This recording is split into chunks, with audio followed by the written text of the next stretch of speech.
Dan Lanning is rolling right now. This is a program that has come in and put itself right on the top tier in this Big Ten conference. It's going to have to happen for Penn State. If not now, then when? They're going to have to do something that they have not done since 2016 to achieve their goals. They're going to have to beat a top 10 opponent. I do see buy-in, I do see effort, and I do see a championship team with Alabama.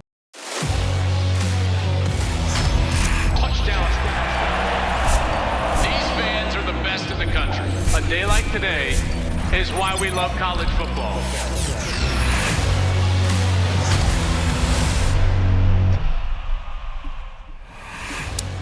Welcome into the program, everybody. I'm Joel Klatt. This is the Joel Klatt Show, and this show is brought to you by The Graduate by Hilton. We thank them for their support. Hey, if you have not subscribed to the show, go on over and subscribe to the show on YouTube. We'd really appreciate it. We're getting really close to 250,000 subscribers. So if you could invite a friend and, do the things. And if you haven't subscribed and you listen, go ahead and do that. That would be awesome. And if you want to jump into the comments below, please do that as well. I like to jump in there and answer questions and comment with you during the course of the week. So that's available.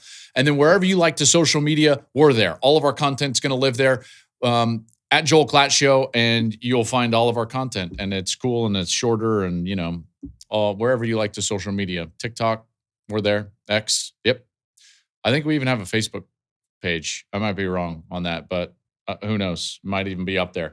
There's so much to get into today. I mean, so much to get into. And that comment that I have in the open, it's so appropriate because, yes, a day like Saturday is why we love college football. That was an incredible day of college football and culminated in a fantastic night. Those two finishing close to one another, Penn State, Oregon, Alabama, Georgia, those games were so good. I'm sitting on the airplane flying back home, and I'm just like going back and forth. And thank goodness that the internet on the airplane was strong enough so I could go back and forth between the games.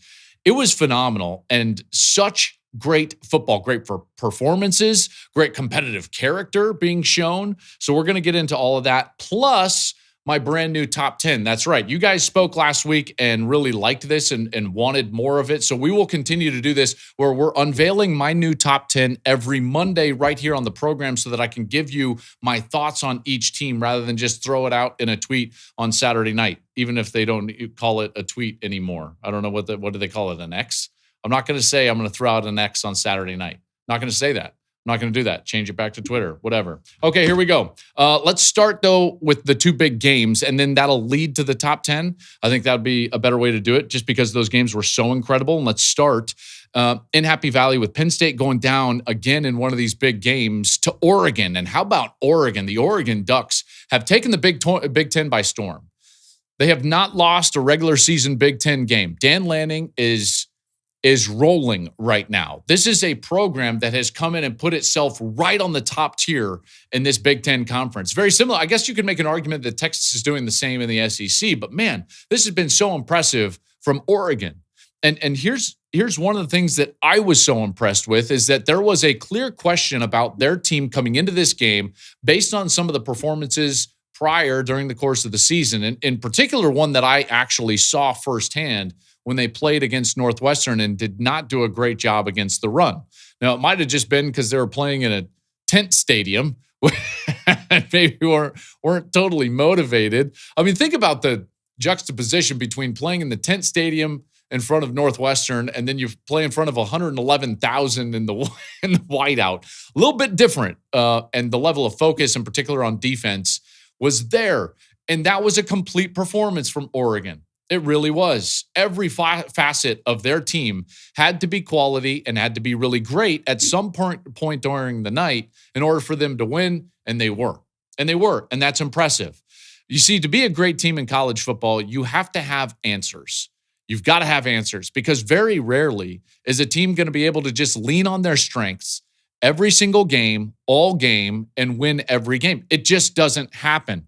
Somebody is going to be good enough to take away what you do best, to attack you in an area of weakness, and you have to adjust.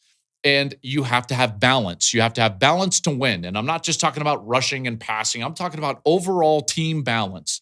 When something pops up, what is your answer? If they start running the football, what's your answer? If they start throwing the football, what's your answer? Vice versa, offensively, if you can't run the football, how do you combat that? If your quarterback is struggling, how do you get him started? What are your answers on your team? And we know now that Oregon has answers, and they have answers everywhere. Their best answer is that their quarterback is point blank one of the best players in college football. There's not a doubt in my mind. The calm and poise that we saw from Dante Moore on Saturday night in front of that environment was remarkable. This was the biggest environment that he's ever started a game in front of by quite a margin, I would just say. And I know that there's been some good ones, but this is a different animal, as we all know.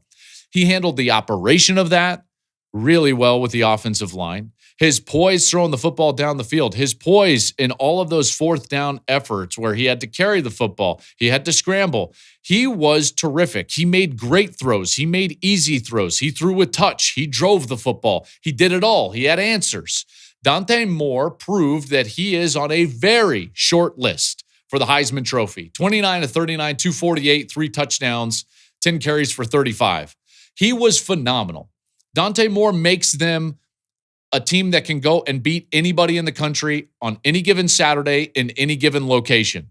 He really is. And they have talent everywhere, by the way. Dyer Hill is terrific, the true freshman back in the backfield. His explosiveness and I would say short area quickness is really remarkable. Their offensive line, which they built in the transfer portal, is fantastic. Remember now, folks, this is what's so amazing about this game is that this was supposed to be a year that Dan Lanning was rebuilding a little bit. This was not technically supposed to be just a, hey, plug and play and let's go with the Oregon Ducks. They had to replace so much. 4 offensive linemen. They get it done. They've got young players everywhere. They're starting 2 freshman corners, 1 redshirt, 1 true. Transfer at safety, transfers at offensive line. And they have come out and melded early in this season into one of the best teams in college football. And I will tell you exactly where I put them in my top 10 just a little bit later. By the way, this is not a team that this is not a program where Dan Lanning entered the fray and got that job and said, okay, like, how do we win the Pac-12? He went there to build them into a national title contender, and that's exactly what he's done. That's the way they're constructed. That's the way they play. So it doesn't matter that they're in the Big Ten or what conference they're in. They're constructed to go out and beat the best teams in college football because they've got size, they've got speed, they've got answers. All right. And that's what Oregon has done. So a lot of flowers their way, man. Dante Moore was terrific. The competitive spirit late, even after their defense started giving up some yards to get that interception from Dylan Thieneman, was pretty remarkable. And then there's the Penn State side. And oh my gosh, the disappointment on that side. Before we get into Penn State, let's first go to the post-game press conference because I actually thought James Franklin was as good as I've ever heard him in a post-game press conference right after the game. Here he was. I kind of look at the entire picture. I get that narrative, and it's really not a narrative. It's factual. It's the facts. I get it, but I try to look at the entire picture and what we've been able to do here. But at the end of the day, we got to find a way to win those games. I totally get it. And I take ownership and I take responsibility. At the end of the day, I wanted that for those kids in that locker room. Man. By the way, coaches, put that on a coaching tape. That's how you answer questions at the end of a loss. Ownership, extreme ownership from James. Even when he first says narrative, there's part of me that is like, oh, is he going to call this a narrative? And then he was like, no, those are the facts. It's factual. Extreme ownership. That's the only way to combat this and to get through this, because that's exactly what Penn State is going to have to do, is take extreme ownership of what's going on. That was their 15th straight. And I know, listen, the players can't do this because they didn't contribute to all 15 of these, but that was the 15th straight regular season loss to a top 10 opponent. Now, what makes this one, I would say, more disappointing or harder, if you're a Penn State fan, is the fact that in all of the 14 prior, Penn State was not the higher ranked and favored team. And that was the case in this matchup. Plus, it's at Penn State. Plus, Fox didn't select it, so it's a whiteout. I mean, everything is there. Plus, Now you look at the construction of the two rosters, and I just touched on this with Oregon, but Oregon is largely a rebuilt team this year, whereas Penn State is largely a team that came back with a purpose. And that's why this is so disappointing, because there's this sense and this question now floating. It's like, well, if not now, then when? If it didn't happen Saturday, then when is it going to happen? Because here's the issue for Penn State. It's going to have to happen for Penn State. They have to fix this. There's no other way around it. And the reason is they have two more of them on their schedule. And 9-3 will not get them into the playoff. You see, last year they didn't have to win a game like this in order to even go and compete for a Big Ten title and then get a home game and go to the playoff and go to the national semifinal. Their schedule was built in a fashion a year ago where they didn't have to beat a top 10 opponent to get to all those places. This year is different. You see, of the Big Ten contenders, if you look at Oregon and Ohio State and Indiana and Penn State, that's kind of really the class of the Big Ten up at the top. Penn State's the only one that has to play all the other three. Okay, so now, like, you have to beat either Indiana or Ohio State on the road if you're going to want to go to the playoff and be a 10-2 team. So at this point, here's the thing. There's two things that are true about Penn State right now. One is that this is going to be an incredibly tough road, and they're going to have to do something that they have not done since 2016 to achieve their goals. They're going to have to beat a top 10 opponent. And we'll see if Indiana or Ohio State are still top 10 opponents by the time that they play. We assume that they will be because both of those teams are very good. That's just kind of the assumption. So that's one area. And then that becomes very difficult because you're like, well, heck, man, if we don't beat one of those teams, then we're not going to be in the CFP, and that's going to be a devastating season. And then if we are able to split those games, let's say we beat Indiana and don't beat Ohio State, or vice versa, whichever one it is. Let's say we split those games, which are going to be very difficult. Well, then we're going to be 10-2, and then it's not really a guarantee that we're in, although we would probably be in. And then it's not a guarantee that we would have a home game, although we would probably be close. And if we didn't have a home game at Penn State for a CFP, then you start looking at what happened a year ago, and you start actually looking at the home field advantage that was so massive in the first round, which Penn State, by the way, was the beneficiary of when they hosted SMU. So you're looking at this playoff this year. If they don't get a home game, even if they're able to split between Indiana and Ohio State, even if they don't get a home game, they would be going to Miami, Ole Miss, Alabama. And it's like, oh gosh, versus hosting one of those games, which would be just so much different. If they don't win both of them, they almost assuredly will not be in the Big Ten championship game. If they're not in the Big Ten championship game, they are not going to be getting a bye. If they don't get a bye and they can split, maybe they get a home game. So you're seeing what I mean. It's a tough road now. It becomes much more precarious. They're going to have to do something that they have not done since 2016 in order to get to the college football playoff. So that's hard. Now, there's also this other truth, which is it can absolutely happen. We saw it last year. We saw Ohio State with a veteran-laden team that came back with a purpose that lost a game to Oregon, and then they went on a run to win the national championship. And even in the middle of that, got stung by their rival at home. So it can absolutely still happen. That doesn't mean that it's going to be easy, so it is going to be very hard. They're going to have to do things that they haven't done before, but it is possible. Okay, so there is both available for Penn State. Both roads, if you will. You could call this a fork in a road. I just call it two truths at this point. And so if you're going to make this happen, you do have to look at, well, what's the way you work through this? And now we're going to talk about this at times during the rest of this episode. It comes down to competitive character and honesty with yourself. Do you have enough in you to evaluate yourself honestly? By the way, that's a question for all of us as individuals and as groups, families, whatever you're involved in, churches, teams, college football teams, all of us. Do you have enough integrity and character to evaluate yourself honestly?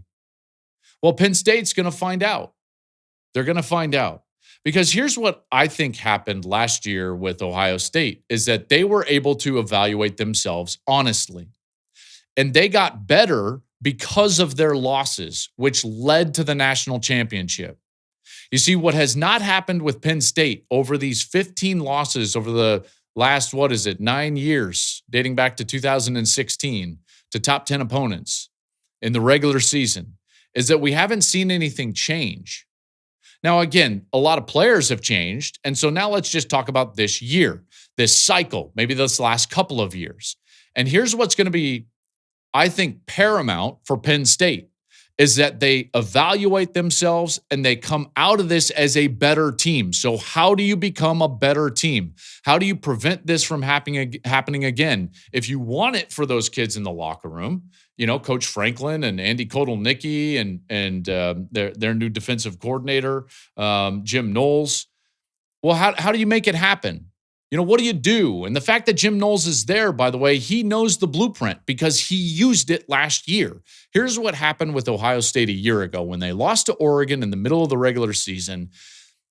I won't say it was a total rebuild, but they evaluated what they had and how they were using it, and they rebuilt their defense more specifically to be a much better defense from that point moving forward. So it was no longer a system that the players ran, but it was a system that was built around what the players had. All right. And that was an important piece because Caleb Downs was right at the middle of that. And the way that they rushed the passer was right in the middle of that. And they changed things, whether it was the way that they rushed the passer or the way that they played in the secondary. And so now all of a sudden they became a better defense because of that honest evaluation. All right. It comes with the humility and that ability to do that. What are they going to need to evaluate? They have to evaluate the offense at Penn State. This offense has to get better if they're going to win one of these games. Now, it was better late in the fourth quarter, but it can't be dormant for the first three. It just can't. And here's the thing. Every great offense has an ability to have great quarterback play in it. And I'm sure that this system from Andy Kotelnicki at times with the right guy at quarterback can have great quarterback play in it. And I'm sure that there's a system that could feature the skill set of Drew Aller and allow him to play his best football. But unfortunately right now, the marriage between Aller's skill set and Kotelnicki's system is not right. And it needs to change.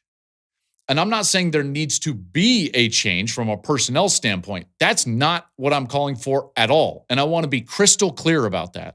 What I am saying, though, is that this system needs to morph and be a system that is catered more for Drew Aller rather than Drew Aller trying to execute this certain system.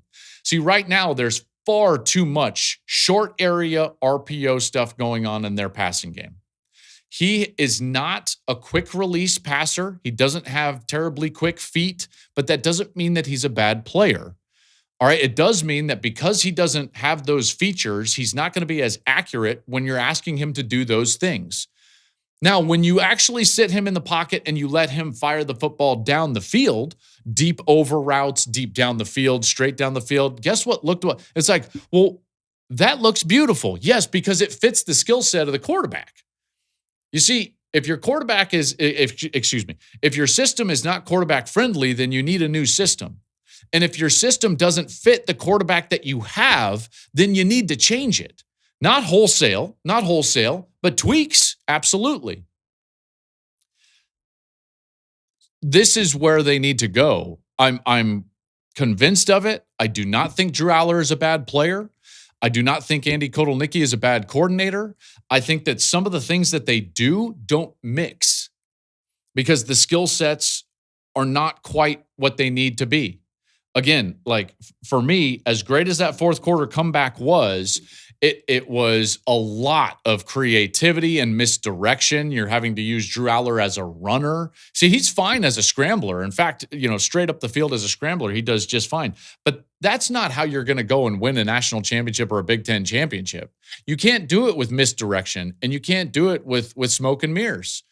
You can't. You've got to have a system that features him. It needs to be more downhill running. It needs to be more down the field passing, letting him do that and threatening the defense, getting the safeties away. If those things start to happen, then I think that they can play a lot better. Now, you might disagree with me, and that's totally fine. But at this point, what they're trying to run offensively and the quarterback they have, it doesn't actually fit together, and that's going to need to change for them moving forward.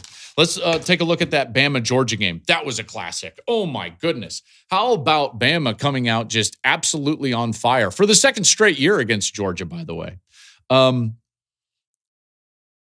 You talk about like this idea of self-evaluation and being honest with yourself and then like working your way through it, developing your way through it, having the competitive character. I keep saying that, but the competitive character to kind of like own up and then get better and do the things necessary in order to change.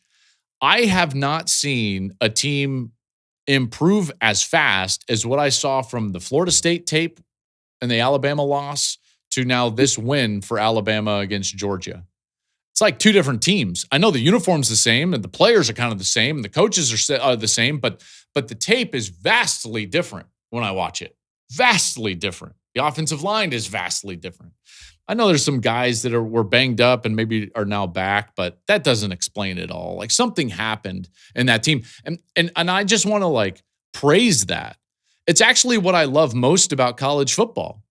You see, like if Penn State can grow through this and become better because of their loss to Oregon, I will love that and celebrate that. Just like Ohio State a year ago with some of their struggles during the course of the year and developing through that. Like those are really great stories. And you learn a lot about yourself and the character of the men around you. And I guarantee you that Alabama team is looking around and they're like, we know what we've got. We know the men that we have in this locker room because of what we just went through. We just went through a period where everyone jumped off the wagon, me included. I'm sitting here being like, I'm panicked. You know why? Because the film I watched, there was no effort. When there's no effort, there's no buy-in. And when there's no buy-in, you don't have a championship team. But it's very different now. I do see buy-in. I do see effort. And I do see a championship team with Alabama. This team and this quarterback can go and beat anybody. They just ended the longest win streak in college football, 33 games. No one's beaten Georgia and Athens since before COVID. I even hate saying that word, COVID. Ugh, whatever. I loved their growth. It stems from the quarterback.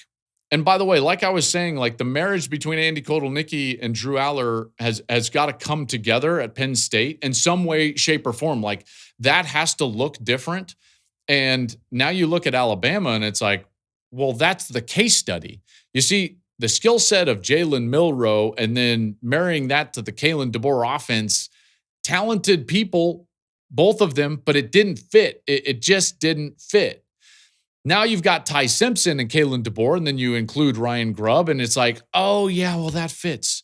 Kalen DeBoer and Michael Penix. Yeah, that fits. That fits. They are doing what they need to be doing with the skill set of the players that they have. And Simpson was tremendous in that game. Bama still has some concerns for me. They didn't run the ball particularly well, but they won the game.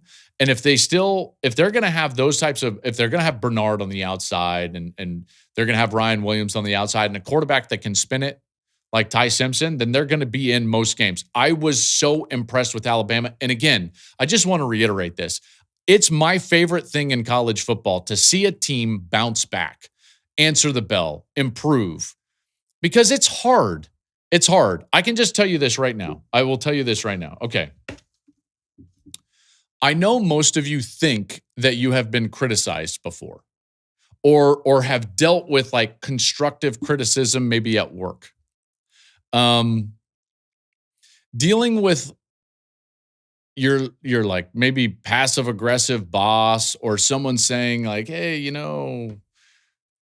just wanted to let you know remind you, we put cover sheets on our TPS reports, and then you're like, oh, my boss was all over me about this and that. It's like, you should sit in a film room.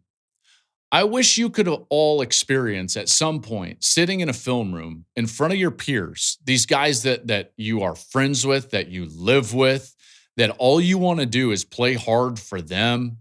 All you want to do is come together as a great team. All you want to do is show your coaches that you're good enough, that you know what you're doing. You are giving everything in your entire soul to this like program and this sport.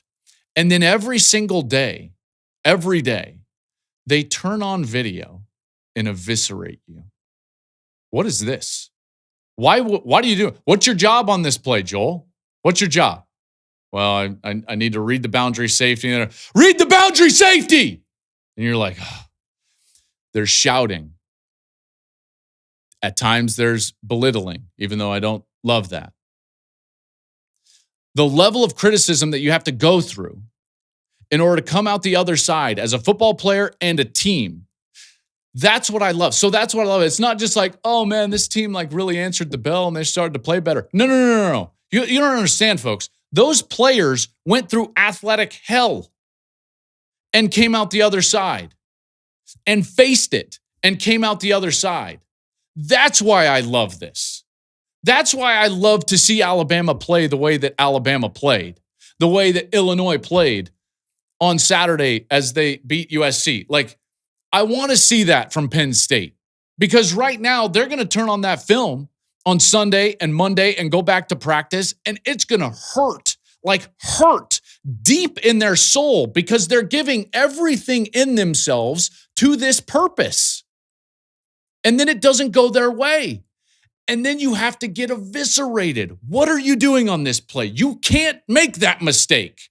I'm just telling you right now, I wish all of you could experience it one time in your life. It's unreal to sit in a dark film room and all you can hear is the hum of the computer as the video is playing and it's dead silent and the only person talking is a coach absolutely crushing you.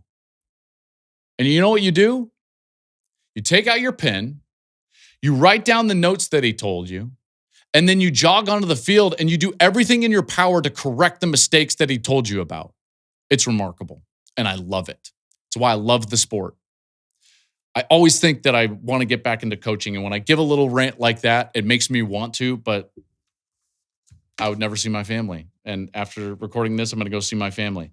I digress a little bit, but I will just touch on this from Georgia. What's going on early in games with Georgia?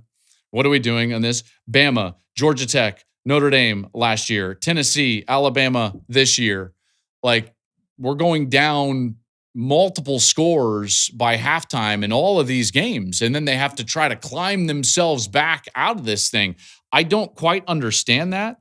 And we see them climb back in these games, and some of them, they come back and win the games. But, like, here's the thing. It's not all the time. Last year against Texas on the road, they played great early in the game. So we see it. They need to pinpoint what's going on when they get jumped and they get down multiple possessions early in these games because it's too hard to climb out of. You cannot keep putting yourself in this position. I don't know what it is. I don't know if it's the script on offense. I don't know if it's the script on defense. Do they need to be more intricate, more pressure-oriented early in the game versus not pressure-oriented early in the game? They need to identify something so that in these big games, like I said, Alabama last year, jumped them. Georgia Tech, jumped them. Notre Dame last year, jumped them. Tennessee this year, 14 points. Bama this year, 14 points. Multiple possessions. That can't keep happening. Can't keep happening. And then I know there'll be a lot of discussion about the 4th and 1 in the fourth quarter.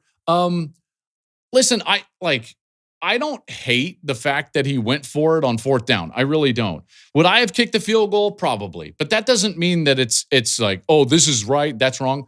I'm fine going for it on 4th down. I really am. What I didn't love is the call. The play called on 4th down was bad. It was just bad. And I think they would know that. And I think if the coaches were honest with themselves and they were, they had some competitive character and humility and evaluated their play calling. What happened in that 4th down moment, I mean, you can't do that. You can't give it to Cash over the right side behind two true freshman tackles with tempo. I mean, like, that can't be. Cash had 2 carries for -7 yards. You had all those other guys. They ran the football so well, dominated on the ground, dominated. How does that guy, I mean, it's not disparaging for the player, but again, like, this is football. This is what it is. How does that guy get the ball in that moment on that carry? They had been dominating them on the ground. They did not need tempo to try to trick them. They were the better team at the line of scrimmage, so line up and be the better team. Again, don't mind going for it on 4th down. I hated the play call. And now the SEC feels wide open. Wide open. I told you last week I thought that the SEC ran through Georgia and someone's going to have to go beat Georgia. Well, Bama just did it.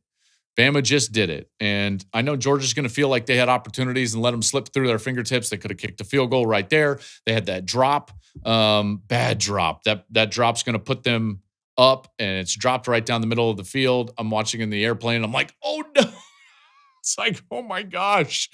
Painful. Again, wait until you watch that film on Sunday or on Monday. Like, it's not very fun. Not very fun at all. So those are the games and kind of my reaction to it. Now I want to get to the top 10 because the top 10 looks so different now, doesn't it?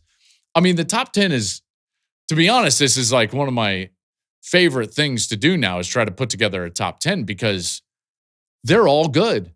Normally you have like, oh, these 2 are really good, and then these, 6 are not, but that's not how I feel. So now let's get to this top 10. Obviously, some teams are going to fall out, and this is going to look very different. Now, on X, I did throw out who my top 3 are going to be. You don't know which order yet, so that's coming up. Let's go 10-1. My new top 10 in college football. Here we go. At number 10, even though they lost at home, I still have Georgia. Georgia's still tough to beat, and they had great opportunities in that game to win the game. They had the opportunity to kick the field goal. They chose not to. Again, I don't mind not kicking the field goal. The problem is the play call. The play call on 4th and 1 in the 4th quarter was borderline egregious, to be honest with you. With the way that they dominated on the ground, to not dominate that way at that moment is something that they're going to want back. They had the big drop down the middle of the field, and they lose the game. And credit to Alabama, and we'll see Alabama in these rankings right here. But Georgia stays in there at 10. That's still a very good football team, and it's still going to be very difficult to beat them. At number 9, another team that lost at home, Penn State. I've got Penn State at 9. Now listen, double overtime thriller against a really good football team, and we might have seen them figure some things out late in that game. You see, I think Penn State, as I was talking about earlier, I think Penn State is going to need to grow from this game. Obviously, they need to find a way to get their offense better moving forward, and specifically in these top 10 matchups like they had on Saturday night against Oregon. Okay, how do you do that? Well, you evaluate with clear eyes, and you say, what is it that we are not doing? And right now, what I don't think is happening is a great marriage between the skill set of Drew Aller and the offense of Andy Kotelnicki. And somehow that's going to have to marry up a lot better. I think they need to build the system around what Drew does best. Their best series was when they were putting him back there in big, heavy play action and letting him rip it down the field. Where he struggles at times is when he's in the short area, quick game, RPO, run pass option game, because he doesn't have the requisite, I would say, foot speed or hand speed. Not a knock, because he can throw it as well as anybody, but he's not really a point guard style. So again, build an offense suited to him rather than trying to get him suited to your offense. I think that would be the way forward for Penn State. Number 8, Alabama. That's a huge win. I know they lost to Florida State earlier, but all of us that watched that game on Saturday night know that that team looks drastically different. Drastically different. The effort was different. The physicality was different. The game plan was different. I loved all of it. Ty Simpson continues to be elite at quarterback. What they did to start that game, I think it was 8 for their first 8 on 3rd down, which was remarkable. I believe it was 9 of 11 or 9 of 12 at one point early in the 3rd quarter. Their level of execution was fantastic. Now, granted, they had to hang on in the end and didn't really run it that great, but it's there. The top end is there. If they play disciplined and they protect Ty Simpson, that is going to be a very difficult team to beat. So Alabama is going to be at number 8. 7 is Indiana. Indiana went out on the road and beat Iowa. Iowa is where top 10 teams go to die, and they were able to beat the Iowa Hawkeyes in a gritty style game. So now we've seen them win both ways. We've seen them win with just absolute, shock and awe against Illinois, and now we see them win kind of a grinded out game against Iowa, in which, Iowa had a quarterback injury to Gronowski, and they missed a field goal late, but there's Indiana, huge play late in that game, little RPO, bam, they get a blitz from Iowa, hit it, and I believe it was Surratt runs into the end zone. Yes, it is Surratt. He's on YouTube right now if you're watching that. Beautiful job, Mendoza. And that Indiana team, is now 16-2 over their last 2 seasons. They are for real. Their only 2 losses since the beginning of last year, at Ohio State, at Notre Dame. Those 2 teams played for the national championship a year ago. So Indiana is in there at 7. At 6, and this is where I have to eat a bunch of crow. So all of you Ole Miss fans, I'm going to give a big tip of the cap and say, no. It was not Ole Miss that was overrated. It was LSU that was overrated. And it was Ole Miss that was maybe underrated, because that's a good football team. I didn't love the way that they played against Kentucky and Arkansas. So I didn't know what I was going to get. But this version with Lane Kiffin and Chambliss is really good. This is a great story. Division II transfer from Ferris State. And he comes in there. He's won Division II national championships. And now Lane is building a system around Chambliss. And Chambliss, because he's got this dual threat and he can hurt you with his legs and his arm, man, he's dangerous. And this offense becomes dangerous. And then the defense played really well. Now, granted, I will say this. I have no idea what's going on with LSU's offense. That team is not very good. And maybe the fly in the ointment game in all of college football was the opener between LSU and Clemson. Because maybe, just maybe, both of those teams are just like not great. And that's fine. That's fine. But at the time, we thought they were both elite. And now that's shaped the way that we have looked at and viewed the first month of the college football season. And now we're starting to see that maybe that game was a bit of smoke and mirrors. And this LSU loss to Ole Miss might be part of that. By the way, Ole Miss nearly doubled them up in yards, not as close as the score would indicate. Ole Miss really handled that game. Thus, they're number 6. All right, at number 5, I'm going to go Texas. This is a little higher than most people, but here's the thing with Texas. Defense wins, and folks, that's a great defense. And so, to me, Arch is going to be allowed time to develop. He's getting that. He played much better against Sam Houston. Now, he's going to get much stiffer tests. OU's defense is a lot better than Sam Houston, but Texas's defense is never going to let a game get away. And so I don't think Arch is going to have to put a cape on his back anytime soon. Heck, he didn't even need really a cape on his back to get them back in that Ohio State game, because the defense is very good. So that's why I love Texas. They have answers. And if Arch just gets a little better, then watch out. Watch out, because that'll be a tough team to beat. And number 4, I'm kind of in on this team. I really am. I talked about this idea that you have to be able to have balance in the way that you win to be a great college football team. What is your answer if someone takes something away from you? Can you win a low-scoring game? Can you win a high-scoring game? So my number 4 team is going to be Texas A&M. I really was impressed with Texas A&M. Now, the score didn't help me because I lost by the hook. I gave you guys my pick last week that Texas A&M was going to win by over 6.5. And they didn't. But on paper, they dominated the game. The only reason that we lost that bet, if you want to call it that, was the fact that the turnover wound up on the 2-yard line for Auburn. That's the only way that they scored. A&M was elite defensively after going up to South Bend and having to be elite offensively. So to me, what does that say? Answers. Answers, man. Competitive balance. Here we go. They held Auburn to 177 yards. Auburn was 0 of 13 on third down. So now in back-to-back weeks, Auburn has given up 10 sacks to OU and then gone down to College Station and gone 0 for 13 on third down. Yikes. Hey, Auburn Tigers, yikes. But for me, I kind of like what I'm seeing from A&M. And now you start to see, it's like, I've got all these teams from the SEC in my top 10. What have I got? 5 of them? So I got what? A&M, Texas, SU, Ole Miss. Then I got Alabama and Georgia. So that's 5. Half of my top 10 is the SEC here. And any given day, I think any one of those teams could beat any other team. So that's like, this is going to be an incredible race coming down the stretch in the SEC. All right, at number 3, Miami. I still am a big fan of Miami. Ruben Bain, more specifically. I think that Miami is going to be tough to beat because their offensive line is solid, which travels. Their defense is solid, which travels. Bain is a game record, and they've got a good quality quarterback. So Miami is going to be number 3, and that leaves the top 2 teams in the country. I was tempted to throw Oregon all the way up at number 1 after that incredible emotional win Saturday night, but they're going to be number 2, and Ohio State is going to be number 1. So Oregon is going to be number 2. I talked about them at length. I'm so impressed with them. Early in this year, I said that this is a team that could go and win the national championship. Still believe that.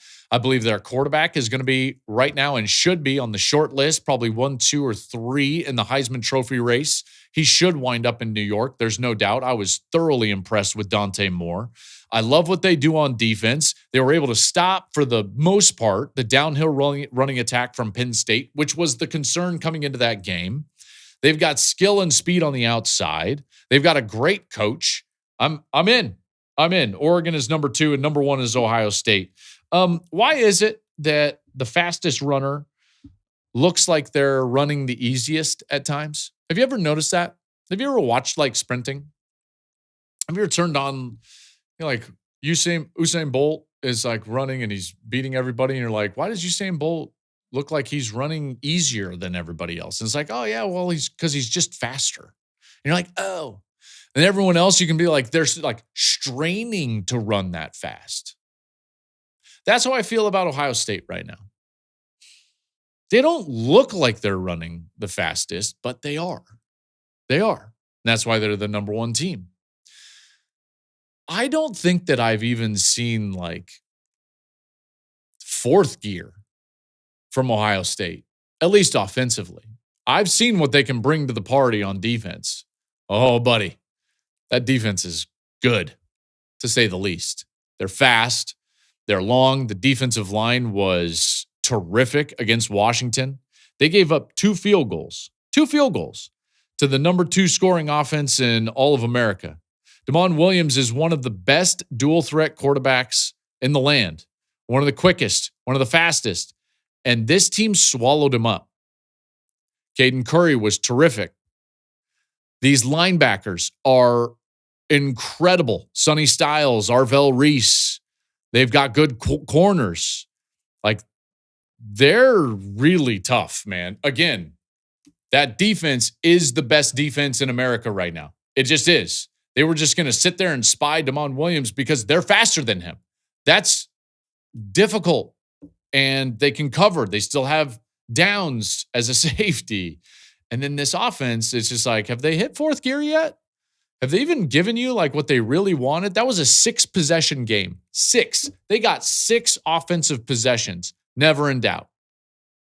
Now, you could say maybe it was in doubt. You're like, well, it's 3-0, Joel, at one point late in the second quarter. It was like, yeah, but, was it in doubt? When you're like watching the game, was it in doubt? All due respect to Jed Fish in Washington, it was not in doubt for me. Ohio State goes down. They get stopped on 4th down, and it's like, okay, they're going to go right back down the field as well. They can run it. Sayin is as accurate as anybody in the country, and I don't think we've even like seen it yet. Have we seen the full Monty from Ohio State? Probably not.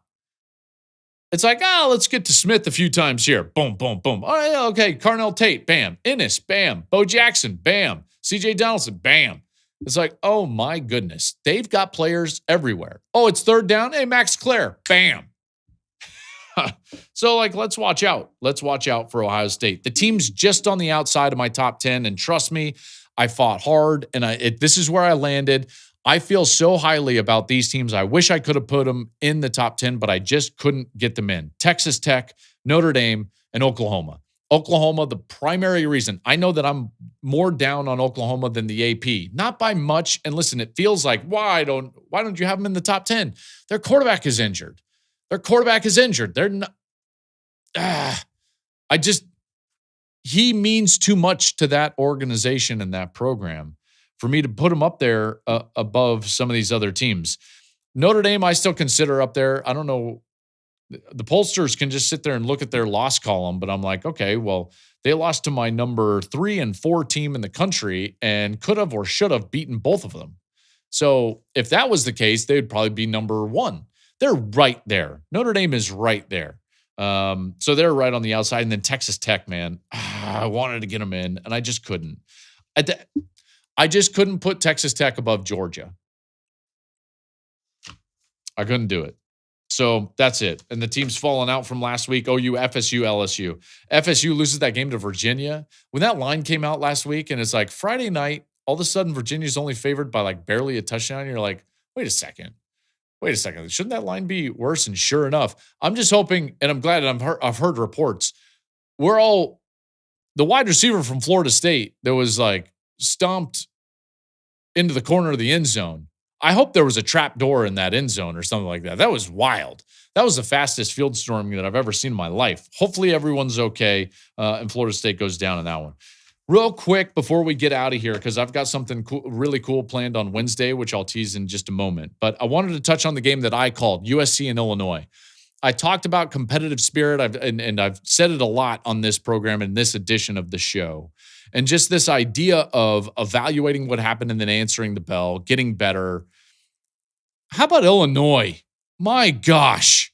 They got beat 63-10. That was embarrassing.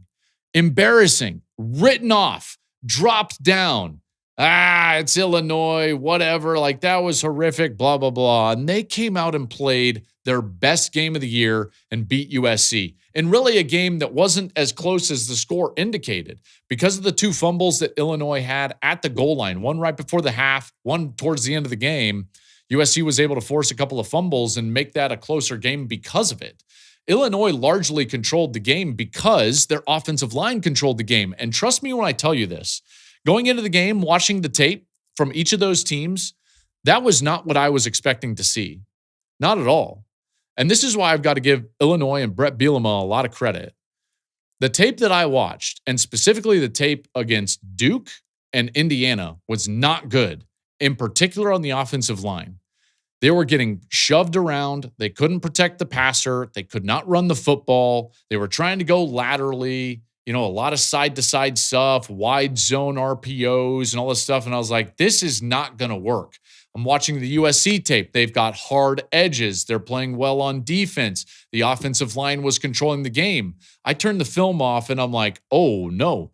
I legitimately thought that USC had a good chance to go in there and beat them pretty soundly in this game based on the film. But it's why you play the game. And then the improvement that I saw from Illinois was drastic. The change in game plan. I give Barry Lunney, their offensive coordinator, a ton of credit. You talk about looking at film and honestly evaluating it. And I don't talk about this stuff specifically a lot because, listen, I got to sit with these guys and but when I want to compliment a guy, hey, Barry Lunney, you were terrific on Saturday. You really were. Because what I saw trying to be executed in previous games, it was different on Saturday. And I know we talked about it on Friday, and you talked about going more direct and downhill. But to come out and actually do it and stay committed to it, that's an honest evaluation of what was going on prior. The offensive line at Illinois was not very good before Saturday. And they changed. They ran downhill. They allowed their guys to be better, and they put them in a position to do what they do best. They're not a very fast athletic offensive line, so they stopped going sideline to sideline, and they went straight downhill, and it paid off. It paid off in a huge way. Luke Altmaier was very good. He showed impressive amount of courage and leadership during the course of the week. So that's the Illinois side. I was really impressed with that. From USC side, I know it's disappointing for USC. They continue to lose these road games, which is frustrating.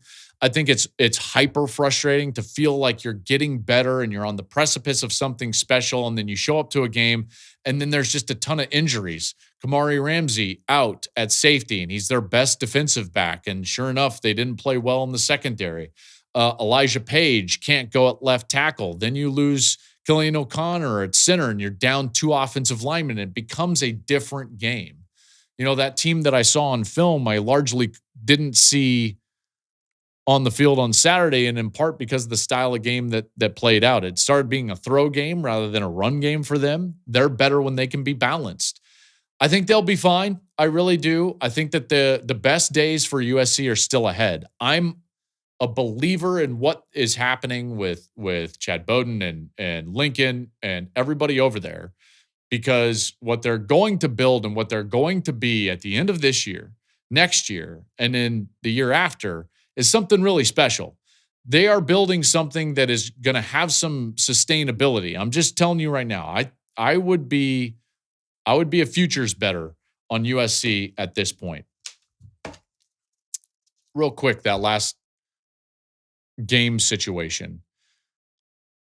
USC scored pretty early in the waning moments, if you will, just under 2 minutes to go. And during the broadcast, I said, hey, you would love to take a little clock down. I still believe that, but I also understand what Lincoln Riley was trying to say after the game when he was like, hey, well, we had to score a touchdown. Yes, they did. They were down 6. They had executed really well. They were down 14. They score a touchdown, go for 2, so that next series, they know exactly what they need. They come down the field. You've got to score a touchdown. So I'm not saying that you don't want to score. I am surprised, though, with a fresh set of downs inside of the 2-minute timeout, that they didn't at least go back to the run game, which they had run the ball well on that series a few different times, whether it was Eli Sanders or Wayman Jordan. I'm just surprised that on first down and maybe second, that there wasn't something more run-oriented rather than an actual shot to the end zone. If they would have just taken it down to 40 to 30 seconds, like, they had a ton of time. I know that they needed to score, but I was surprised that they didn't at least run the football on first down, maybe second as well. Taking a shot right there, calling something that had a shot to the end zone. I get it. You got to score. You're not gonna not take it. Let's just say that. But it ended up hurting them in the long run. All right. So on Wednesday, I know I just teased this for a moment, but on Wednesday, I have got my brand new. That's right. Because the calendar has turned, we are in October. It is officially fall. So I thought, that bracket needs an update. So we're going to have a brand new bracket prediction for the CFP on Wednesday's edition of the Joel Klatt Show. Follow us and subscribe to this show on YouTube. Follow us on social media, wherever you like to social media, at Joel Klatt Show. We will be there. I can't wait to fill out this bracket on Wednesday. We'll be right back here, and I hope you are too.